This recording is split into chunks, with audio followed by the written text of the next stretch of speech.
Amada Igreja do Senhor Jesus Cristo, que alegria poder, nesta quarta-feira, nós compartilharmos a Escritura via o estudo bíblico.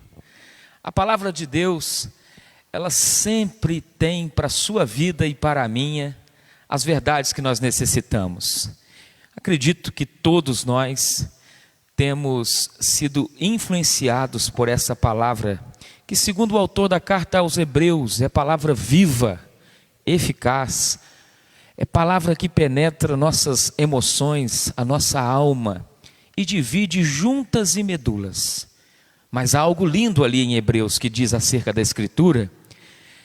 Ela é apta para discernir até mesmo os intentos do nosso coração. E diante desta palavra não há homem ou mulher que não seja de alguma forma lido por ela. Equivocadamente nós às vezes falamos, eu estou lendo a Bíblia, mas a Bíblia ela me lê, a Bíblia me confronta. Pregar a Escritura ao familiar, ao colega, ao irmão, é também ser por ela confrontado.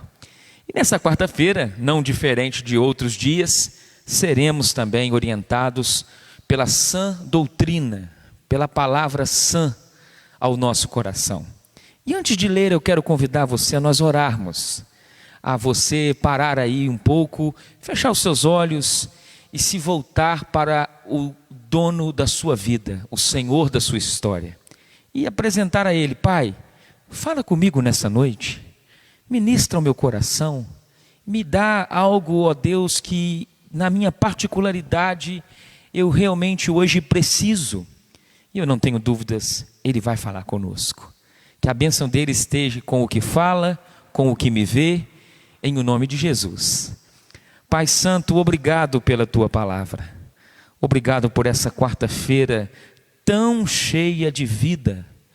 E o Senhor, como bom Pai, como generoso que é, tem dado a nós como igreja uma mesa farta.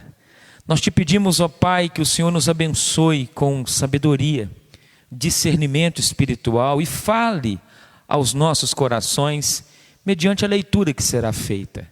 Não queremos somente informação, queremos uma formação, Pai, vinda do alto no nosso caráter, nas nossas intenções e motivações. E por isso oramos, em nome do Pai, do Filho e do Espírito Santo. Amém e amém. Pois bem, meu irmão, minha irmã, abramos as nossas Bíblias no Evangelho de Lucas. Na escola bíblica, no último domingo, nós compartilhamos Lucas capítulo de número 12, do versículo 1 até o versículo de número 7.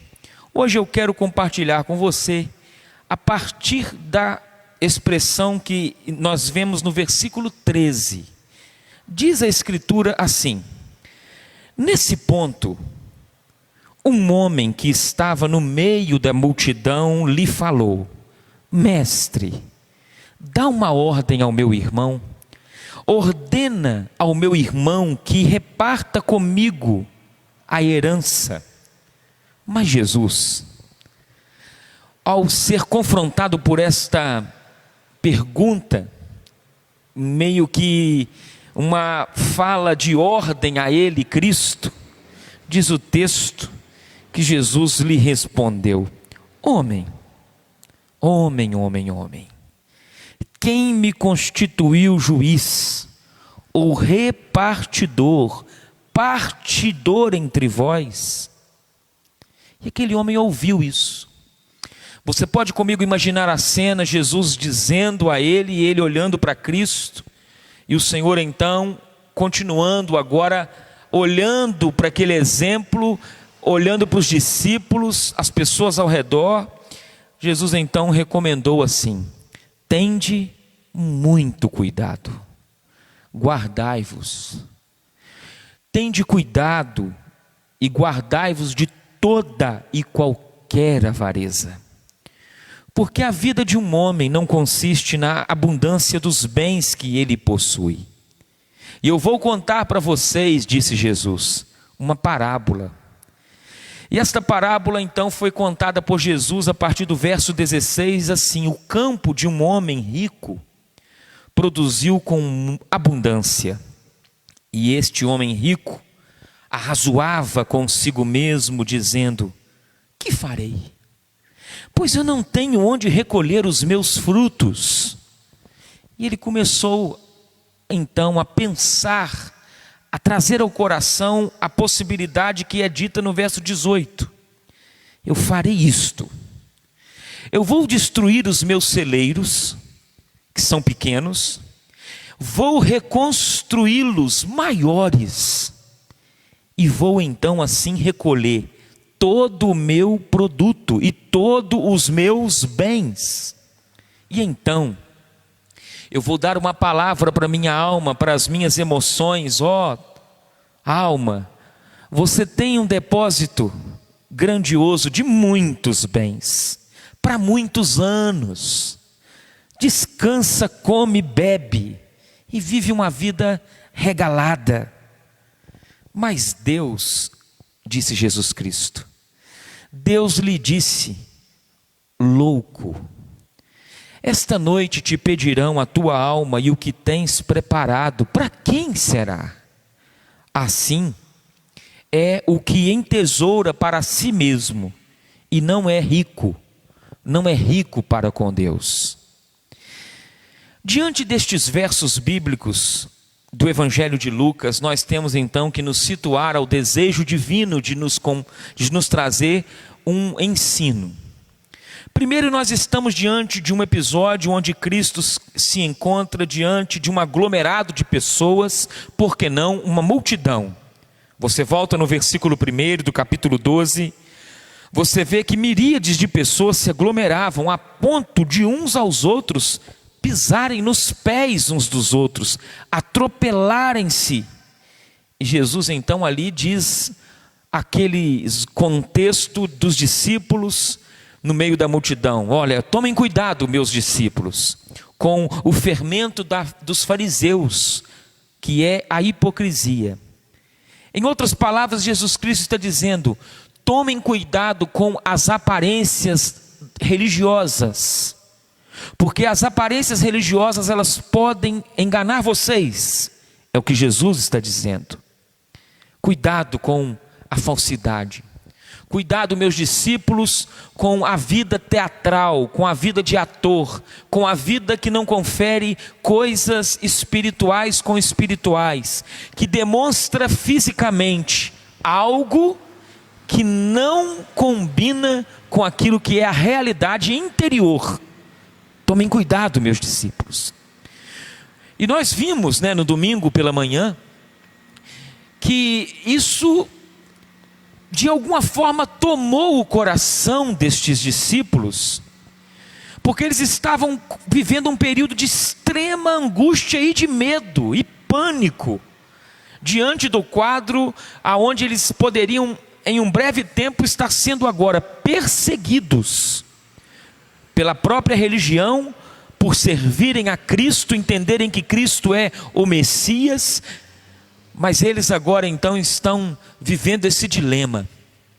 Os fariseus têm a sua forma de ser, as suas aparências religiosas, têm as suas máscaras, e nós não podemos, como discípulos, é o que Jesus está dizendo, como seguidores do reino celestial, nós não podemos trilhar esse caminho de, por causa do medo, você de alguma forma vai abrindo brechas no seu viver, concessões que vão desembocar em uma máscara, e uma máscara que vai com o tempo se colar no rosto, como disse um poeta há alguns anos atrás, contando sobre o seu período e o período ao qual ele viveu. Ele disse que ele se perdeu de si mesmo, e esse poeta diz que ele começou a usar uma máscara para ser aceito.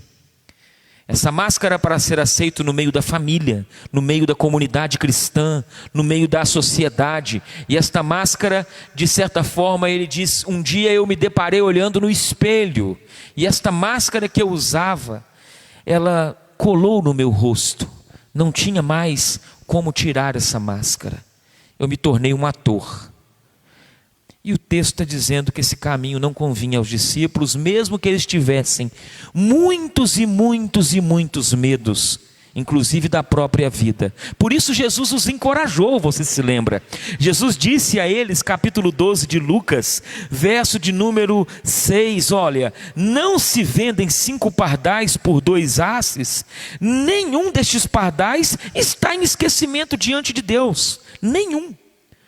Até os cabelos da cabeça de vocês estão contabilizados. Não tenham medo, vocês valem muito mais do que os pardais. O valor de um discípulo de Cristo. Jesus está olhando para esses discípulos temerosos, receosos, lutando para não se tornar atores. Jesus diz: não tenham medo, não tenham medo, sejam autênticos. Trabalhem o medo dentro do coração de vocês. E eu não tenho dúvidas que também Cristo, ao olhar para nós, para a igreja contemporânea, para a minha vida como discípulo de Cristo, para as nossas realidades familiares, Ele também deseja que nós jamais trilhemos o caminho da hipocrisia. E assim, Jesus prosseguiu seu discurso, mas estava alguém no meio daquela multidão com um problema familiar.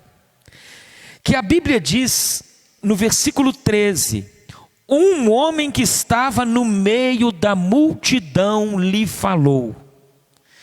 Então, em meio a este cuidado paternal, pastoral com os discípulos, há um homem que se encontra no meio daquela multidão, vendo Cristo falar com os discípulos, orientar os discípulos, encorajar com relação ao não ter medo. E ali aquele homem então resolve chamar Jesus, gritar a Cristo, verbalizar Cristo, chamando Cristo de mestre. E ele diz: mestre, eu estou aqui no meio desta multidão e eu tenho também uma pergunta para te fazer. Mas antes até mesmo de qualquer pergunta, eu preciso que essa pergunta seja baseada no teu sim, com uma ordem da parte do Senhor para o meu irmão. Agora veja bem, o irmão deste homem não está aqui. O texto não diz que o irmão deste homem se encontra aqui. O texto não diz que este homem está com algum familiar próximo. Mas este homem está então diante deste quadro, discípulos, multidão e Cristo. Ele está com um sentimento de que Cristo possa dar uma ordem ao irmão que não está presente, para que o irmão reparta com ele a herança. Que herança? Provavelmente uma questão judicial, de repartir das terras, de repartir a herança que os pais deixaram e que está trazendo dificuldades no âmbito daquela família. E aquele homem está agora diante de Cristo, pedindo, ordenando a Jesus que vá até o irmão e dá uma ordem para esse irmão, de que esse irmão seja realmente influenciado pela palavra de Jesus, do repartir. Jesus ouviu isto. Mas Jesus, ao ouvir isso, respondeu: homem, quem me constituiu? Primeiramente Jesus diz juiz, ou repartidor.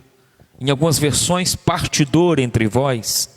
Há uma outra versão bíblica que diz assim, olha: do meio da multidão alguém pediu: mestre, ordena meu irmão que me dê uma porção justa da herança da família. E Jesus respondeu: o que te faz pensar que eu devo ser juiz ou mediador entre vocês? O que faz você pensar? E a Bíblia diz que aquele homem, ao ser perguntado por Jesus, ele não respondeu nada, mas a consciência dele foi acusada. E quando a consciência deste homem foi acusada, ele está revelando que ele enfrenta um problema, aonde o direito de herança familiar provavelmente a ele foi negado, mas também, como um judeu que era, ele deveria levar este caso aos rabinos ou aos escribas, segundo Deuteronômio no capítulo 21. Quando diz ali sobre a lei da primogenitura, ele deveria procurar estes rabinos, estes escribas, para algo ao qual então atormentava o coração dele. Mas ele não aguentou ou não suportou aquele peso e viu em Cristo esse rabino perfeito, esse mestre perfeito, e entendeu que este mestre perfeito poderia então agora repartir através do evangelho, da boa nova, no coração do irmão, e o irmão ser influenciado, ou talvez os irmãos serem influenciados a esta partilha justa. E aí a Bíblia nos fala que a interpelação homem, Jesus chamou ele de homem, com H maiúsculo. Quem me constituiu juiz ou partidor entre vós? Ele foi então agora levado à sua razão de consciência. Coisa boa é quando nós somos levados à nossa razão de consciência. A justiça, a injustiça, os erros que tomamos, os equívocos que nós também pensamos ser certos. E nada melhor do que você ter uma consciência sã. E uma consciência sã, ela dá ao homem, à mulher de Deus, ao eleito de Deus, ela dá ao homem sonos bons sonos, descanso.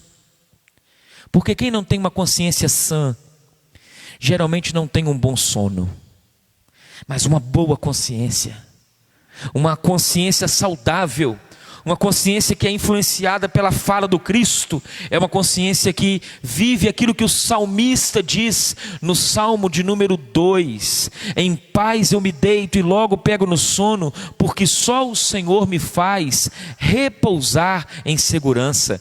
Veja na sua Bíblia, livro Salmos, você logo no início observa o capítulo de número, o Salmo 4, verso 8, eu disse 2, me perdoe, o Salmo 4, verso 8, em paz me deito e logo pego no sono, porque o Senhor só Tu me fazes repousar em segurança.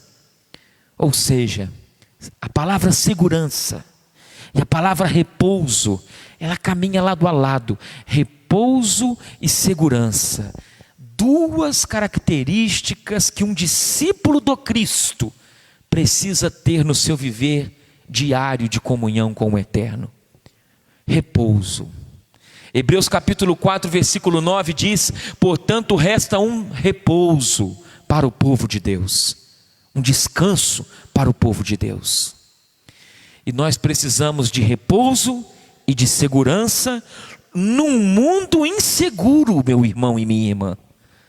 Nós estamos vivendo dias difíceis, e o mundo que nos rodeia sabe perfeitamente o que é não ter repouso e o que é viver a sua insegurança. Mas a igreja militante, a igreja comprada com o sangue de Jesus, a igreja ao qual o Deus bendito designou as promessas, não só do Evangelho, mas as promessas eternas, do antigo pacto, do novo pacto, promessas escatológicas. Esta igreja da qual você, os seus, a minha vida, da qual nós fazemos parte, essa igreja tem esta característica de entendimento olhando para o alto. Repouso eu preciso, segurança de salvação, repouso nas verdades sagradas, segurança de quem eu sou em Cristo e quem você é.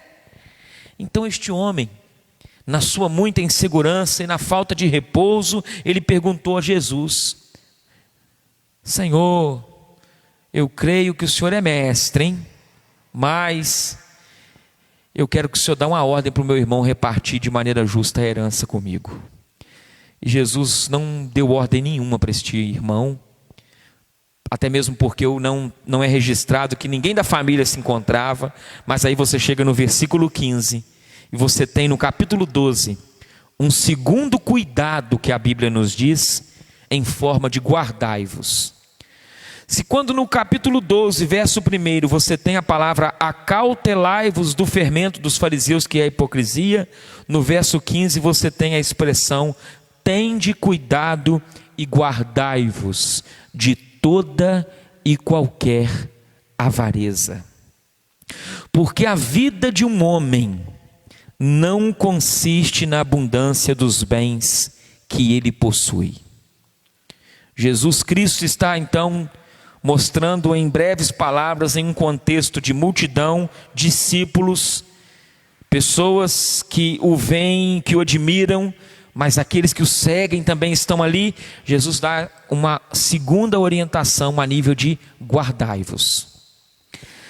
Guardai-vos da avareza, de toda e qualquer avareza. Porque não é só de maneira geral falar da avareza, mas é toda avareza. Isso é muito sério. Por isso Jesus, quando viu aquele homem chegando diante dele, pedindo a Jesus, dá uma ordem para o meu irmão, Jesus faz uma pergunta para este homem voltar à sua razão. E o estudo bíblico nessa noite eu reparto contigo é esta verdade, que um discípulo de Cristo, ele vai ter que aprender a lidar também com a desordem dos seus desejos. Porque os desejos que você tem, mulher de Deus, homem de Deus, são desejos terrenos muitas vezes, são desejos deste mundo caído. E os desejos deste mundo caído, esses desejos que alguém já diz, desejos terrenais, eles puxam somente para as coisas rasteiras, para as coisas que são palpáveis. Por isso Jesus diz então, cuidado, tende cuidado. Jesus agora, diferentemente de se virar para os discípulos e falar com eles, Jesus usa o exemplo dele para dar uma lição ao contexto geral. De maneira que ele diz, a vida de um homem não está na abundância dos bens que ele possui, que ele tem. De maneira que este homem que se encontra diante de Jesus com as suas perguntas e agora está sendo levado à sua razão no meio das suas desordens de pensamento, diz o texto que ele está nos ensinando algumas coisas interessantes. Ele está diante da palavra de Cristo, ele está diante de Cristo, ele está diante do Evangelho encarnado, ele está diante do Deus que se faz homem habitando entre eles e entre nós, ele está diante daquele que é o caminho, a verdade e a vida, mas ele está preocupado com as heranças terrenas. Que curioso! De maneira que ele não é atraído a Jesus, porque ele ama Jesus. Ele não é atraído a Jesus porque ele vê Jesus um mestre que tem um ensino para a vida dele pessoal, das coisas eternas. Ele vem a Jesus para Jesus confirmar as coisas terrenas no coração dele. E eu lamento te dizer que este equívoco também campeia nos nossos acampamentos evangélicos, nos nossos templos evangélicos, nas nossas casas evangélicas, de maneira muito sutil, sorrateira e tristemente entra no nosso coração e vai se tornando hábito nosso, de maneira que nós vamos nos afastando daquilo que é a vontade plena de Deus. E o que eu te lembro, através dessa expressão, tende cuidado e guardai-vos de toda e qualquer avareza, é que não era incumbência de Cristo, nem finalidade da vinda de Jesus, ajudar aquele pedinte, ou olhar aquele pedido e alcançar que aquele homem tivesse uma justa herança. Mas Jesus queria curá-lo, da sua mazela espiritual. Do mesmo jeito, meu irmão, que você e eu, como discípulos de Jesus, vamos aprendendo no caminho, que a gente chega também com as nossas ordens, a gente chega com as nossas crises familiares, a gente chega com as nossas frustrações, a gente chega com os nossos desânimos, a gente chega com os nossos pensamentos equivocados, a gente chega com o nosso descontentamento, e quando nós chegamos diante de Cristo, às vezes com palavras bonitas nos lábios, Mestre, Ele sabe as vezes que nós estamos com mazelas no nosso coração e no nosso interior, de maneira que Ele entende perfeitamente como deve nos conduzir da desordem dos desejos para a ordem das coisas celestes. E eu louvo a Deus porque, através da palavra e de uma exposição bíblica simples, Jesus levou esse homem então agora a ouvir: a vida de um homem não consiste na abundância dos bens que ele possui, não consiste em ser possuído por esses bens. A vida de um homem não consiste nisso. Eu vou contar para vocês agora uma parábola, disse Cristo. E do verso 16 a 21, Jesus disse: olha, o campo de um homem, que há uma versão muito interessante que diz: olha, a fazenda de um homem rico produziu uma colheita extraordinária. Imagine comigo, meu irmão, minha irmã, está na época da panha, está na época da safra, na nossa região. E nós estamos diante de um quadro de um fazendeiro, de um homem rico, que produziu uma colheita extraordinária, todo cuidado. Mas preocupado, ele começou então a ter uma conversa consigo mesmo: e agora? Porque o meu celeiro não é grande o bastante para guardar a colheita. Então eu decido, eu sei o que eu vou fazer. Eu vou mandar derrubar os meus celeiros e vou construir outros maiores, vou guardar ali toda a safra e vou dizer a mim mesmo: você fez bem, você fez bem, você fez muito bem, porque você acumulou o suficiente para se aposentar.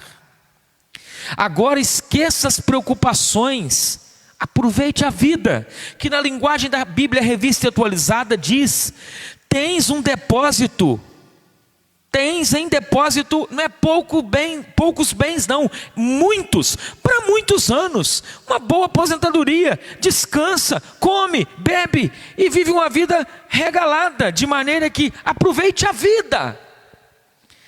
Mas Deus está no texto que Jesus disse, e diz o versículo 20 ao 21, Deus lhe disse: louco, esta noite vão te pedir tua alma, e o que tens preparado, para quem será? E essa pergunta é relatada em uma forma de parábola, ao contexto da multidão, aos discípulos, e a esse homem levou à conclusão do capítulo 12, nesta parte, a metade deste capítulo, quando vemos então Jesus dizendo: assim é o que entesoura para si e não é rico para com Deus. Eu entendo que feliz é o homem, feliz é o cristão que está convencido de que é melhor e do que é melhor. Feliz o homem que está convencido daquilo que vale a pena e daquilo que é realmente o melhor. Porque uma vez que você foi convencido daquilo que é o melhor, uma parábola como essa te faz pensar na história antiga da escada do sucesso. E essa escada do sucesso, ela tem muitos degraus. E de repente o homem começa o primeiro degrau, o segundo degrau, o terceiro, o quarto, o quinto, o sexto, chegando aí talvez 20, 30 degraus no seu viver. E quando ele chega no topo daquele sucesso, se ele olha então para baixo, ele vê que ele está distante de muitas pessoas. Mas aonde ele apoiou essa escada? E aí a idade passou. E muitas vezes ele chega no topo dessa escada com o seguinte pensamento: eu apoiei a minha escada na parede errada. Por isso, Jesus está dizendo: assim é o que entesoura para si mesmo e não é rico para com Deus. De maneira que isso é uma vida tola. E a tolice, ela está muito próxima de ter uma vida voltada para o mundanismo. Porque as características relatadas do verso 16 a 21 são características do mundo anti-reino. Porque dentro da esfera do reino de Deus, você e eu, discípulos de Jesus, entendemos que tudo o que nos vem, tudo o que temos, os bens que o Senhor nos agracia com eles, absolutamente tudo é para a glória de Deus e nós somos simplesmente mordomos. E mordomos que devemos, quando formos chamados por Ele a prestar contas, ouvir da parte dele: muito bem, servo bom e fiel. Foste fiel. Fidelidade na nossa mordomia cristã. Esse é o caminho de um discipulado. Esse é o caminho de um discípulo. Fidelidade como mordomo no caminho como um cristão. E para concluir, nós podemos então pensar no que significa ser rico para com Deus. Porque talvez essa dúvida paire no coração de algumas mulheres, de alguns homens e jovens, adolescentes, algumas pessoas que ouvem essa exposição. O que significa, meu amado irmão, ser rico para com Deus? Meu querido, eu reconheço que ser rico para com Deus passa pelo reconhecimento com gratidão de que tudo que somos, tudo que temos vem de Deus e leva a uma vida de esforço diário para usar o que Ele nos dá para o bem, para a glória de Deus, mas também para o bem de outros. Isso é alguém que entendeu o que é riqueza para com Deus. A riqueza pode ser desfrutada e usada ao mesmo tempo, se o nosso propósito é honrar a Deus. Talvez você que me ouve, você que me vê, você que participa desse estudo bíblico, tem as suas muitas posses e tem recursos. Louve a Deus por isso. Agradeça a Deus pelos recursos que você tem. Mas jamais deposite a tua confiança nestes bens e nesses recursos. Porque eles passam. E se não passar na tua geração, saiba que eles podem, com a bênção de Deus, se multiplicarem muito. E não há pecado nisso. O pecado é quando o meu coração se permite arrazoar comigo mesmo, de maneira que eu digo para minha alma: você tem depósitos para você, muitos anos para você descansar, comer, beber, viver uma vida regalada, mas sem considerar Deus. Ser rico para com Deus significa enriquecer-se espiritualmente. Porque muitos que se enriquecem materialmente se empobrecem espiritualmente. E um discípulo de Jesus, ele pode sim ter riquezas materiais, mas essas riquezas materiais não vão também de alguma forma o empobrecer espiritualmente. De maneira que quanto mais ele tem, ele não é possuído pelo ter, mas a essência do ser dele é enriquecida com as verdades de Cristo, com a glória de Cristo, com as missões do Evangelho, com o reino de Deus, de maneira que não é para o meu prazer particular e pessoal, mas é para o prazer do eterno. E como é triste quando as pessoas são ricas nesta vida, mas quando terminam, são pobres na outra vida. O Senhor Jesus, no Evangelho de Mateus, no capítulo 6, E aqui eu quero terminar. Está escrito Mateus no capítulo de número 6, verso 19.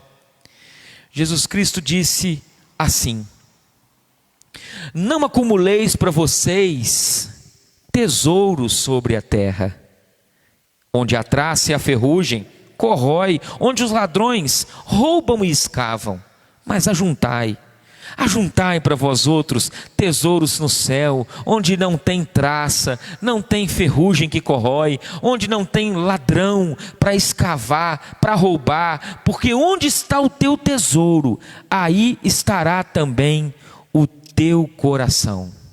Mas e os olhos, pastor? Os olhos, Jesus diz no verso 22, os olhos ao ver a riqueza, esses olhos que são a lâmpada do corpo, disse Jesus, se os teus olhos forem bons, o teu corpo vai ser luminoso. Se os teus olhos forem maus, todo o teu corpo estará na ignorância, nas trevas, na escuridão. Portanto, caso a luz que em ti há sejam trevas, que grande trevas serão. Por isso, verso 24, ninguém pode servir a dois senhores.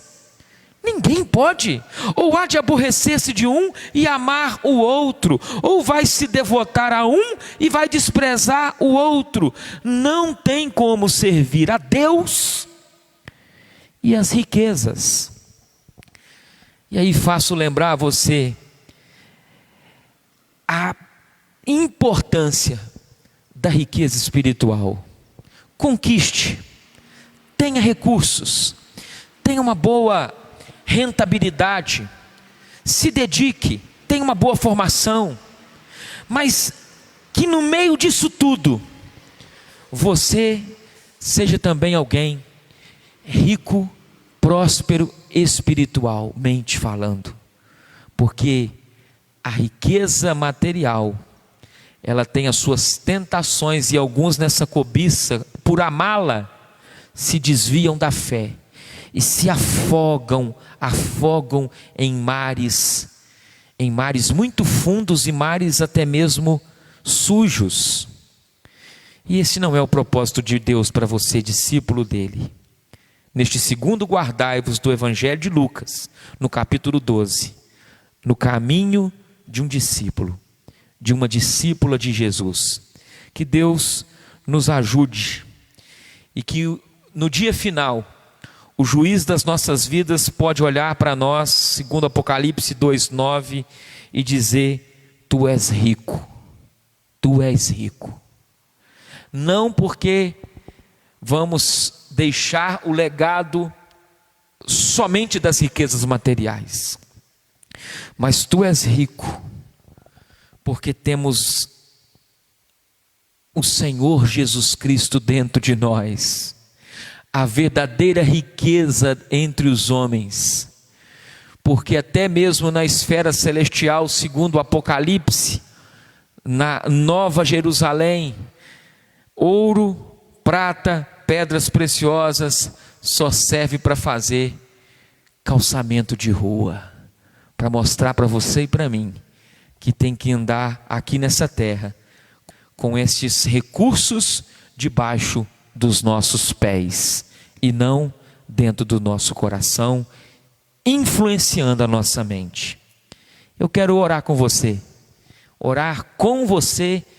por nossa vida, e que este estudo bíblico possa alcançar corações que de maneira reflexiva são confrontados, encorajados, por que não exortados, mas consolados com o poder de Deus. Pai Santo, obrigado pela Tua palavra, que nunca voltou vazia. Nós te rendemos louvores por esse estudo bíblico, nesta quarta-feira que nos separamos para ouvir a Tua palavra e a porção do Evangelho. Te pedimos, dai-nos força, Pai, para vivermos o que aprendemos, a começar dentro de nós, a começar, Pai, com os nossos familiares, e que tudo que tivermos seja, ó Deus, um fator de entender que somos simplesmente mordomos, e mordomos que não estão entesourando coisas terrenas, mas mordomos que estão entendendo que as coisas terrenas são para fazermos o uso com sabedoria e não desperdício, mas acima de tudo, com o entendimento de que tudo é para a tua glória. Que cada irmão e irmã, cada família tenha uma excelente noite. Em nome do Pai, do Filho e do Espírito Santo. Amém e amém.